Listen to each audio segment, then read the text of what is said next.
Ta mala medira long yan gwe gadian sila data da long katadun kel kanet.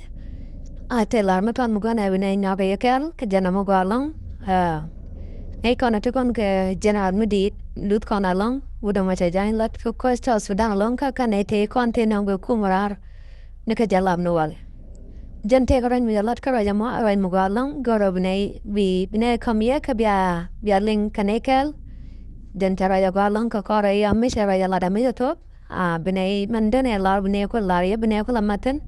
antama bukana ten bukano ay de chalat bukana linkel tana to kar daga chagalin ga gize allo jan bu matet juba no ba choptin ayi woke ba choptin ka choptin ne jan ger kuma ejen ger ko ben tibro de je ko be lo aro de je ko bi kan lo che bi che ka ta da jaw da mu kan yan jaw de lingare jam ta ga shon ma te min ladda male ta ga juba te lo mal da no woka gal wa fu te la mal tele e kai akam juba kan na jalab ka dum di da ne ladga kan dong ye ba to te la mal te lo mal ka juba melar ba ka no bi ga ben ba yi torika bi ay to bi jala ko no jan ba ko no ni jan ci bo non ba ko no jan ko jala musulo e jan fol ni je e juba ci juba ja fol ci la yen be ku bi jala ba jan be lu ne janon ba fol yen mi chay bo dol sol fakir on ka jan ba ren ba yo bi ren ci sol fa ba dol cha la ya kara sol fa cha ba dol ko ngi yu bi jeme la da tedi kan hay yene wo min la da wana me ka to da dor tin tel wana mo do bi no mo long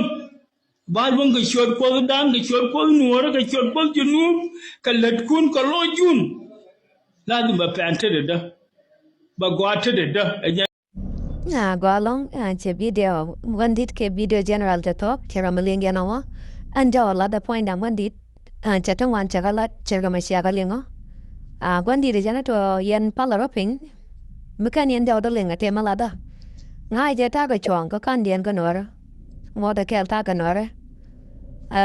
gwandi ne sel pa ker mayar dit je kuma sudan te dol kami che kuma sal so no sudan mi che dol ngai an che abdol simon garui dol ke abdol ngai je man la da ngai je ci gwandi de lat kai ke la da jodenon to gwa ta tene te ga duna malada pala rodun ping kwayo gejo mi ba gwa aku gwa ter gede mi ba pan aku pan ter gede loro no mu wo jek aku jek ter gede ma balada kamu ba gwa aku gwa ter gede kwa gwini dia ede na jalat janu gwa ta tene ta ga duna malada babban juba boten ne gwa che chare ma boten tela mo dalga kera jamala chema shalin kana yen gwandit eno micha dollar tala modal ke te cerka manjalat chilo dan te the longa taro en jalat te jana gor kona de gwandi na kon ke ne kon didit niam de kana la dana mo kya kon dia bondo gan ma char tala der yene de kon la de rajit ra ke cerka ma char mu rami jana lo gan ma char ura ma chi enwar ra ma cha gor dung nwara ti gwandi de la de jana mo chilo dan te the long ke tan don ke ra ke ja ra no galong ka gwa ga ki dan dia kuya ma chila te the long ka ta dun kel go ne yen liang go dial mi jira me tonga ben ka jen bonama goro de ro kumat ka bonama ko di lar gal hune ka de ka kula je ka pet ana gwa jene lar chine mun ka jamona no mo je na chala de gwandit general simon garwidwal a jana ufan ka juba ana gwa da che char ga mo ufan te ga nyen ga tura la ka panelip chokon ga la ko hambne ga nyaw no ya ta kel ka ne beata mal